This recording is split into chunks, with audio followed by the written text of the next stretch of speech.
Welcome back, guys. So we're about ready to start oats 2024, but before we do, we're raking up second cutting 2024. Let me start off with something. We just got hit by some rain. The stuff was dry. We had 2 days of humidity. The stuff would never dry out properly. It would dry a little bit, but it was too wet. Humidity's gone, but it ended with a bang, over an inch of rain. I think this hay might be salvageable. We'll see. I mean, it seems pretty dry. Not all of it, though. The other fields got more alfalfa. This is more grassy. Other fields got more alfalfa. That one's iffy at this point. We might have to chop that field up. There's a method. We use our combine with the pickup head. We did this several years ago. And we just take the windrows with the pickup head through the combine, run them through a chopper. Works great. So that's kind of what's going on here.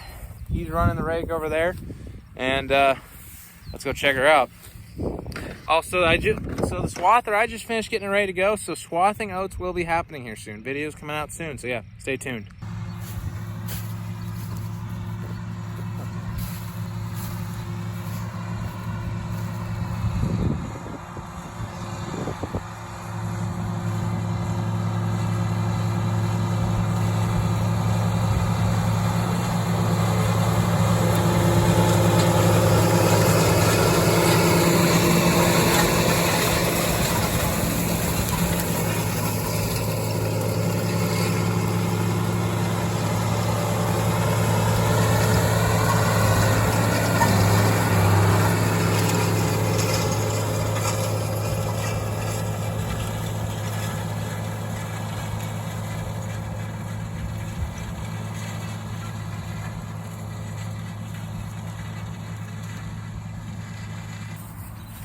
So yeah, so far this second cutting is proving to be problematic, but we'll see what we can make out of it, I guess. Let me go show you the other field. And we also gotta have a talk about the Frontier RR 2324 hay rake. Gotta do some talking about that machine. As you see, this field's alfalfa. It's heavier on alfalfa. There's grass here, but it's heavier on the alfalfa. It's kind of iffy. There's one windrow on the edge. The stuff's just really brown. Don't know what we're gonna do with it yet. So we'll figure out something. Okay, guys. This is the Frontier hay rake. As you see, the front end's lowered to the ground. Probably to actually tip water out of there because we have all the covers pulled on the side. So, what happened to this machine? Personally, we think it's something that was done wrong. It could have been something that might have been done wrong when it was being put back together. Who knows? But I do know for a fact that this thing, we have a gantry crane we use. We bought it and we lifted this front end. We dropped the undercarriage down a few inches, and we did some we adjusted the adjustment lever over to its correct spot. We seem to have gotten it right. And then just like a few feet into running in the field, it goes back to the way it was. It's failed. Something inside there is wrong. Don't know what it is. We got to keep looking. But this rake is proving to be a big pain in the butt. Ladies and gentlemen, do not buy a Peckway or Frontier RR 2324 hay rake. Okay. Do whatever you want. It's your choice, but I personally don't like these crab walk rakes. And how's this guy doing? Watch him yawn. Say hi to the camera, buddy. You're a good cat. Can you believe this little buddy's gonna be 9 in August? He's been my little pal for a long time. He almost fills the place of a dog in my life. He's a cat, but he has the mannerisms of a dog. So yeah, good cat. And if second cutting hay couldn't get any worse, well, it just did. So let me explain. That rake right there, the Kuhn it's the 4221 GTA hay rake, GA I believe, yeah. And this thing, well, front cylinder, the end of it broke, so this thing we're limping it back. I will show you the damage when we get up to the farm, but yeah, that thing has a cylinder that's broken. So yeah, crap. What a disaster this is. and all this brown hay.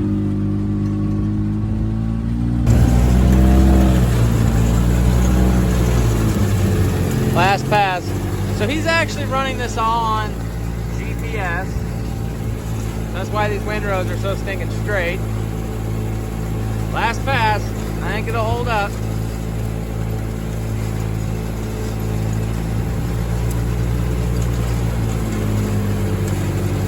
So yeah.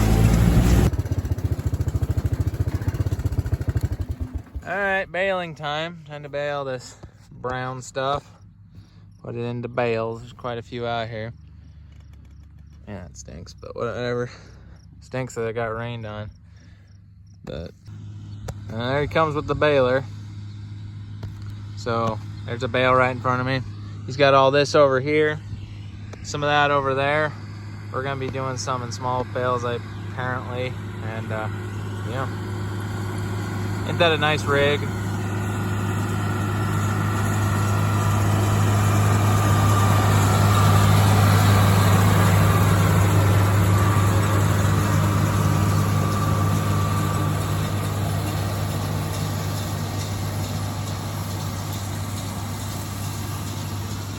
One of these moments, he'll probably, oh, there he is, he's dropping a bale. He backs up a little bit.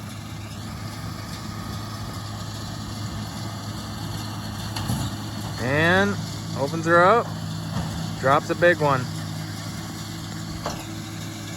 Pretty neat. And he keeps going across the field. That's simple. One thing I never touch on too much is our machine shed. Partly because due to the fact we have stored hay and straw in here for many years, this place is a literal disaster. But I have taken it upon myself this week and other times this year to start getting this place in order. So let's start off by looking on this corner here. Got a few stacks of really good pallets that we use for storing bales.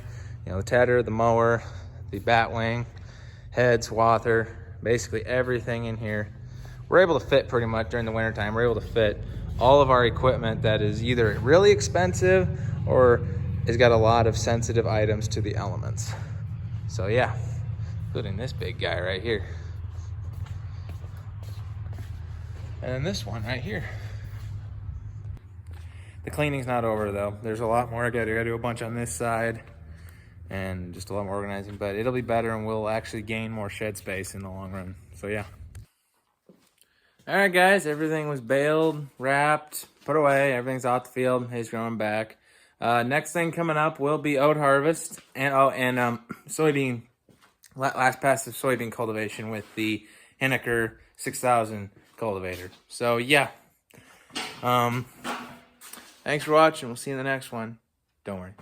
It's not, winter's not here. I'm just working on it because, well, it needs some paint work done to the front end. But yeah.